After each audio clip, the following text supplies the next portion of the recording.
Welcome to my Rewriting RWBY series, where I rewrite RWBY for my own personal taste. I hope you enjoy the series as much as I do. Now on to part 7 of the Rewriting RWBY series. Qrow was sitting at the bar as the bartender served him the usual. Sitting next to Qrow was a woman with a hood covering her face. Qrow thought, I can't believe I couldn't find any of them. Maybe the situation in Mistral is worse than we thought, or my semblance is causing more bad luck than I intended. Qrow looked into the drink he was holding as the bartender said, You know I haven't seen them recently, the huntsmen and huntresses you hang out with here. You don't say. When was the last time you saw them, Mark? Qrow asked. It's been months. I know they travel a lot due to their job, but I would expect to see them more often, considering they live here. When I brought it up to the Mistral guards, they told me they all moved to Vacuo.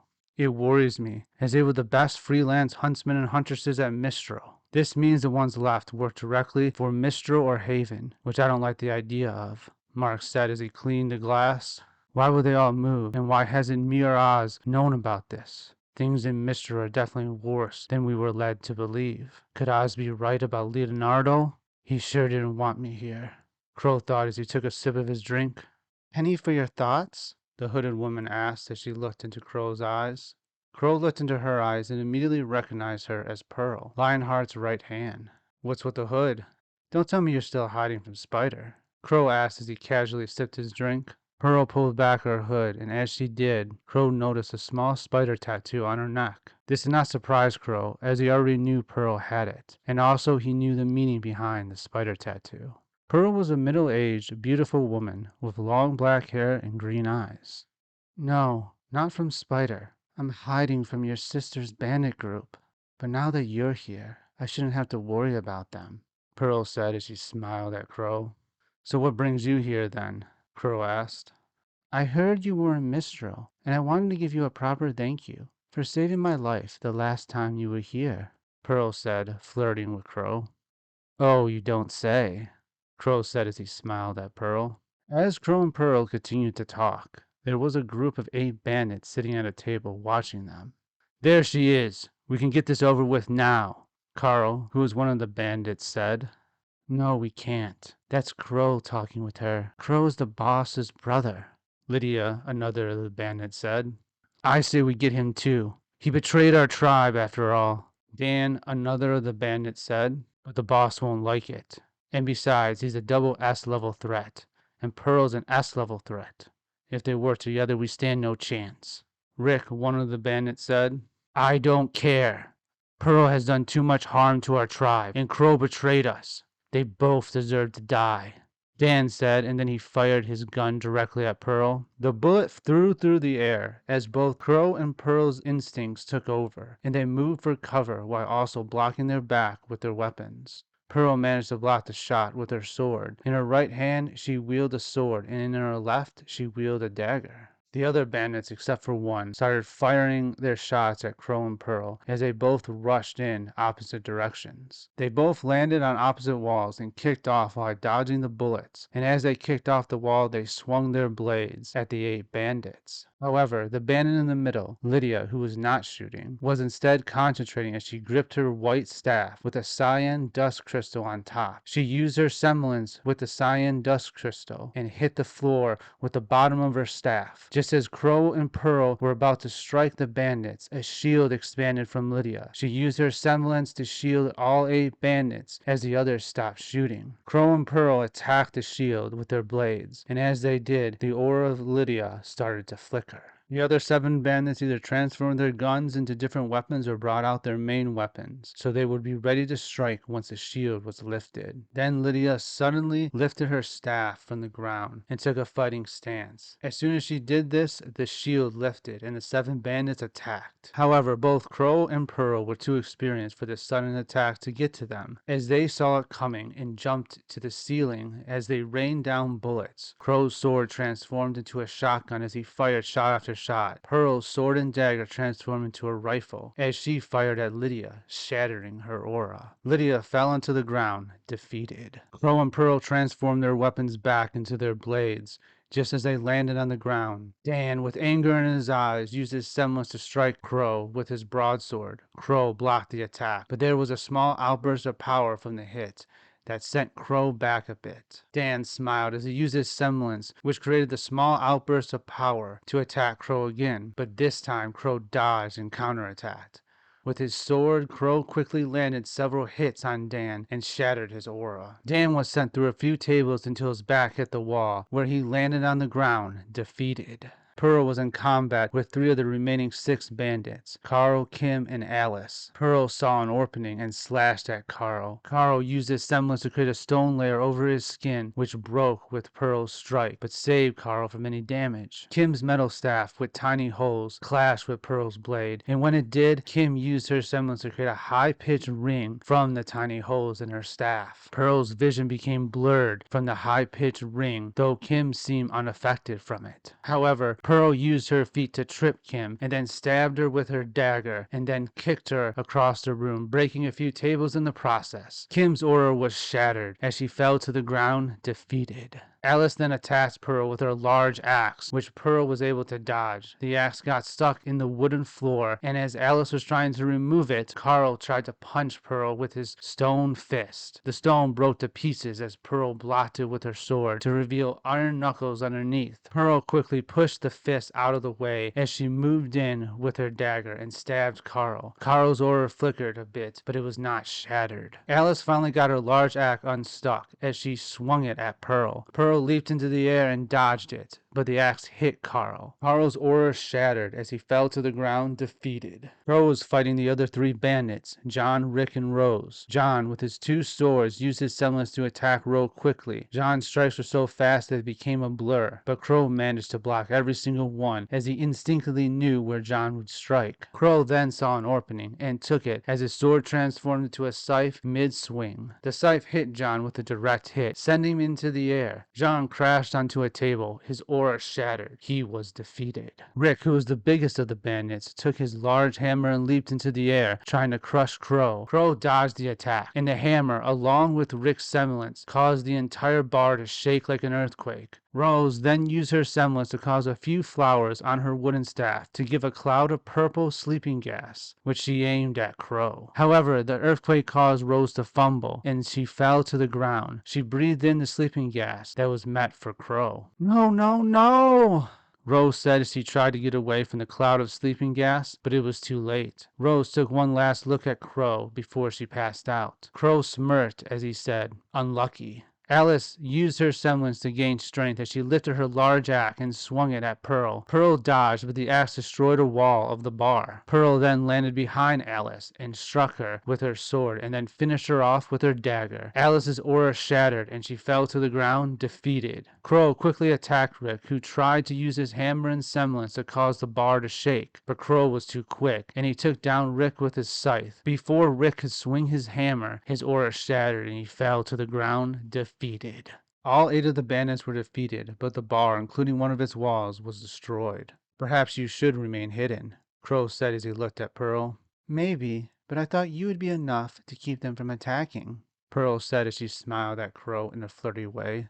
Qrow turned to the bartender as he said, "Sorry, Mark, for the mess. You can put it on my tab." Mark nodded yes to Qrow as he started to clean up the mess. However, suddenly a portal appeared, and from it came Raven and 2 others, Leon, a very large ox faunus, and Liz, a small fox faunus. "If you don't mind, I will be taking my people back," Raven said as Leon threw a couple of them through the portal. "Raven," Pearl said as she raised her sword and dagger and took a fighting stance, ready to attack Raven. Qrow got between Raven and Pearl as Raven went to grab her sword, but then released her grip. "You're lucky my brother's here to protect you," Raven said as she stared at Pearl with dart-like eyes. Qrow had to hold Pearl back as Qrow said, "Easy, we don't want another fight." "Speak for yourself. We are basically at war with your sister's bandits. The crimes she has committed against Mistral, against Haven, are numerous. She has to pay for her crimes," Pearl said. "Pearl, listen to me. We were able to stop those 8 bandits, but these 3 are different. This would be a real fight," Qrow said. Pearl reluctantly lowered her weapons as she stared at Raven with dart-like eyes. "So we're good here, right?" Qrow said as he looked at his sister Raven. Liz stared at Qrow as she said, "If I had it my way, we would end you right now." Raven gave Liz a glance, and Liz reluctantly looked away as Raven said, I know you're still mad at my brother's betrayal, Liz, but of all people you should know why fighting him is a mistake. Raven turned back to Qrow as she said, as soon as Leon gets the last of them, we'll leave. Is that good with you, Qrow? Qrow nodded his head yes, as Leon threw the last bandit through the portal and then stood beside Raven. You know, Qrow, I'm surprised that Oz took so long to send you here. Was it what happened to her recently?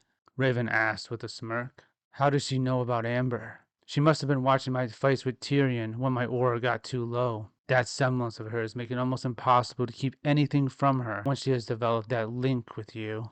Qrow thought as he stared at his sister and gave her a subtle gesture that only she would know. The only issues Mistral and Haven have is with you and your bandits, Pearl said. What about Spider and the White Fang? Shouldn't those be on your list as well? Raven said. They are, but they are not as big of an issue as you and your bandits, Pearl said. Raven stared at Pearl with dart-like eyes, and then gave Qrow a subtle gesture that only he would know, before Leon, Liz, and Raven left through the portal.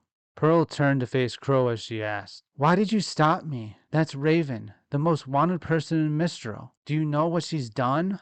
I'm aware, but if we would have fought them, I don't know if we would have won, Qrow said. Pearl gave Qrow a look, but then calmed down and said, You're probably right, but still, I hate it when a criminal gets away. Pearl then flirted with Qrow as she said, So where did we leave off, before we were so rudely interrupted? Qrow considered Pearl's offer for a moment. Then he said, Sorry, another time perhaps. I think I have a new lead. A lead for what? Pearl asked. Qrow looked at Pearl as he said, You know I can't tell you that. Pearl smiled as she said, So the real reason you're here is more than just our bandit problem. Perhaps, Qrow said, smiling at Pearl. I should come with you then, as backup. You might need me, Pearl said. That's nice of you, but I think I can handle this one alone, Qrow said. Are you sure? Pearl asked. Yeah, Qrow said. Then at least let me give you a parting gift, Pearl said as she kissed Qrow. It was a short kiss, but it stunned Qrow for a second before he smiled and wished Pearl goodbye as he left the bar.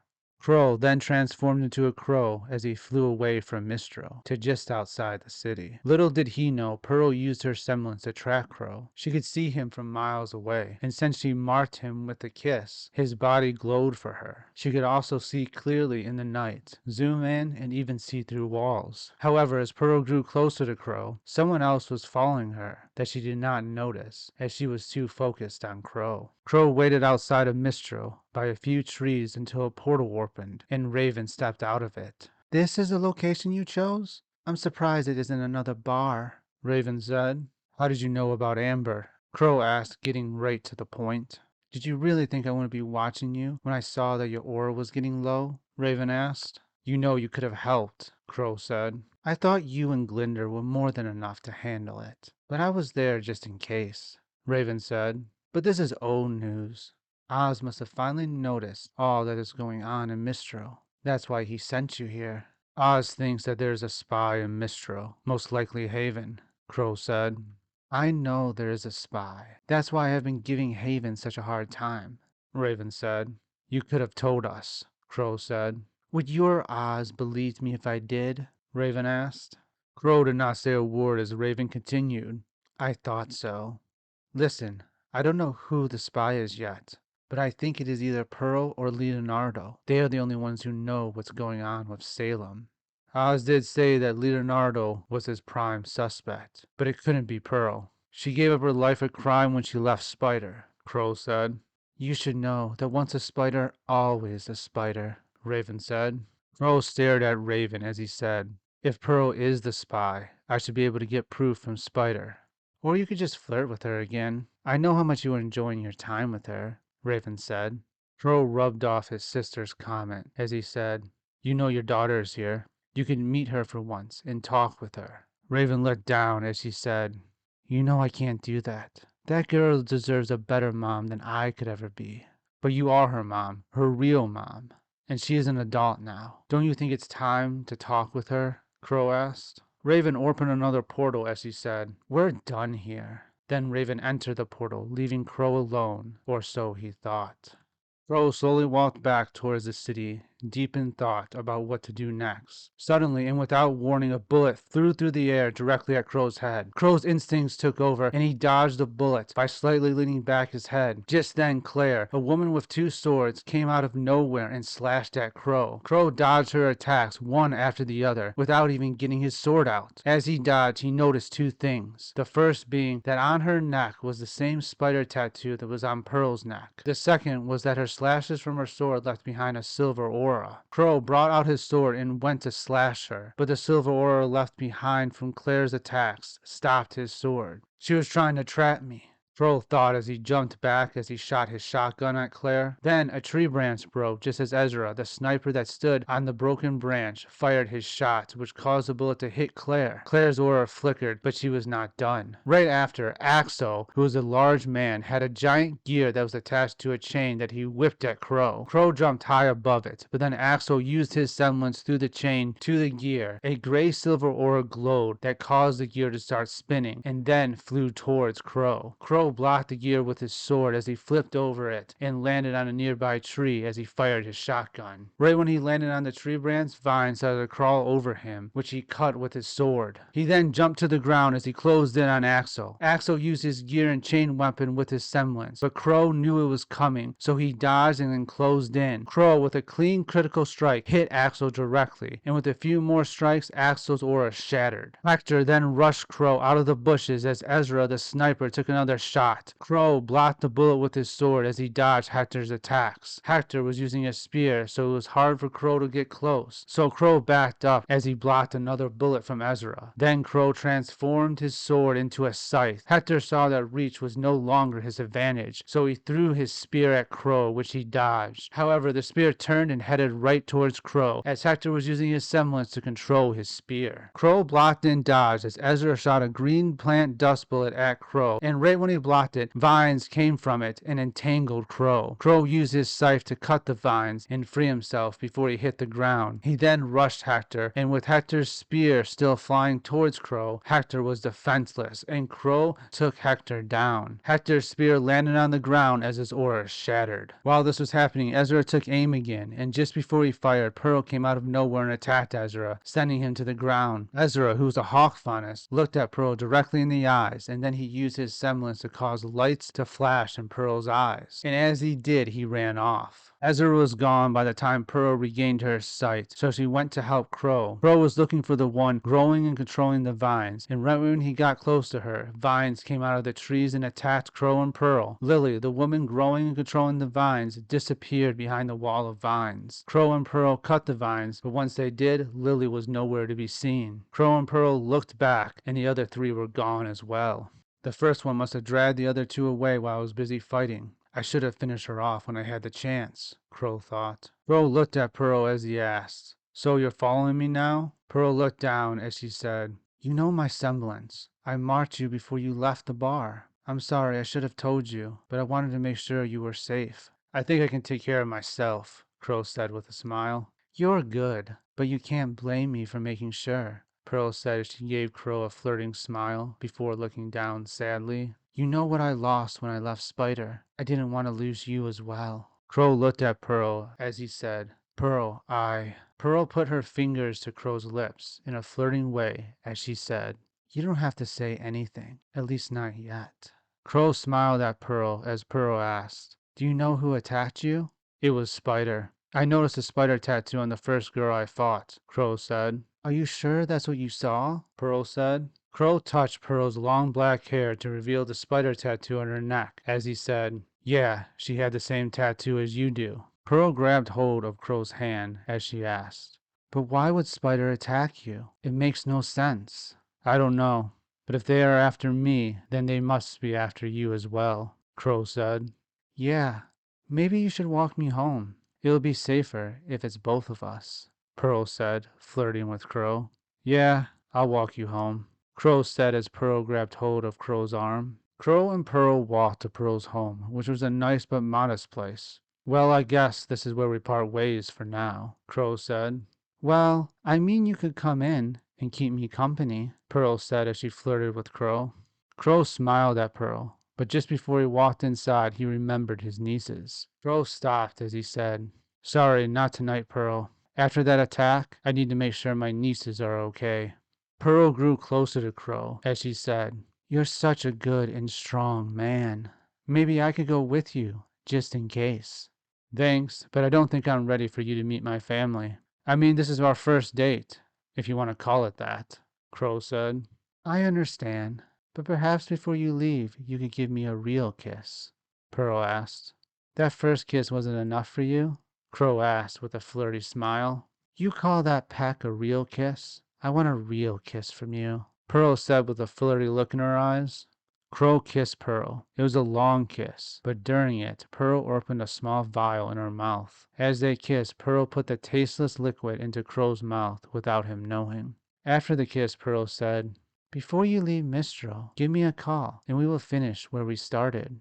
"Sounds good to me," Qrow said with a grin as he looked into Pearl's eyes. Qrow then walked off, as Pearl tried to spit out the liquid in her mouth. Pearl then called someone on her scroll and said, "He's drugged, but it will take a few minutes for it to kick in. I had to drug myself to do it, so you have to handle him without me. Remember, don't take Qrow lightly. Even drugged, he's still very dangerous."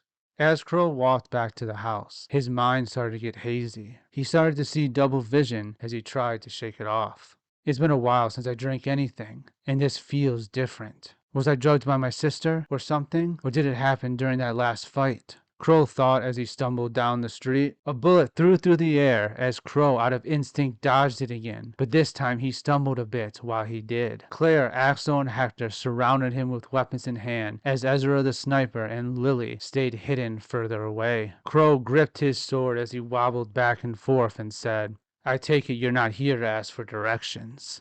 Another green dust bullet was shot right at Qrow, which he blocked with his sword, but as soon as he did, vines started to wrap around him. Out of instinct, Qrow transformed his sword into a scythe and broke the vines. Claire slashed with her blade, which Qrow blocked, but as he did, he stumbled to the ground. Axel whipped his gear on a chain at Qrow. This time, Axel was spinning the gear with his semblance from the beginning. Qrow, on pure instinct, jumped, but the gear followed him. Then Qrow was hit by Hector's lance, which was controlled with his semblance. Qrow fell to the ground as he blocked the giant gear. "I can't think. I should run while I still can," Qrow thought as he rolled back up, but as he did, he hit one of Claire's solid aura barriers that she left behind with every sword strike. She had been putting them in key locations to make sure Qrow could not escape. Qrow managed to dodge the lance as he stumbled, and then he blocked the giant gear. Then came another green plant dust bullet, which Qrow was barely able to block. As he blocked the bullet, the vines came from it and covered him from head to toe. Claire blocked any movement he could make with her semblance as Axel punched Qrow and knocked him out. Both Ezra and Lily revealed themselves as Lily used her semblance to cover Qrow in more vines, making sure the vines were tight so he could not escape.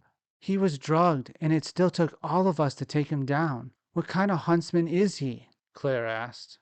"I guess there's a reason he's ranked as a double S threat," Ezra said calmly. "Let's just get him to the boss before he wakes up," Axel said as he grabbed Qrow and threw him over his shoulder. "Make sure those vines are tight, Lily," Hector said as he pointed his lance at Qrow.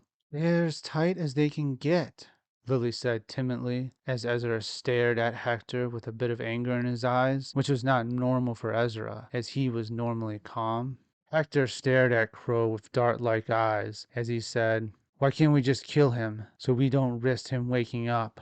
"Don't know. That's what the boss told us," Axel said. "It's because if we kill Qrow, both Osmond and Ironwood would come to Mistral, aiming for the people who did it. That's why," Claire said.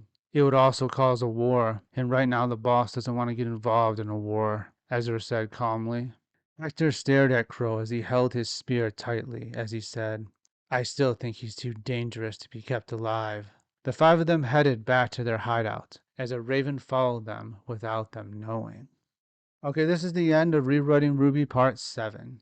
Thanks for watching. Hope you guys enjoyed the video. See you in the next one. Bye.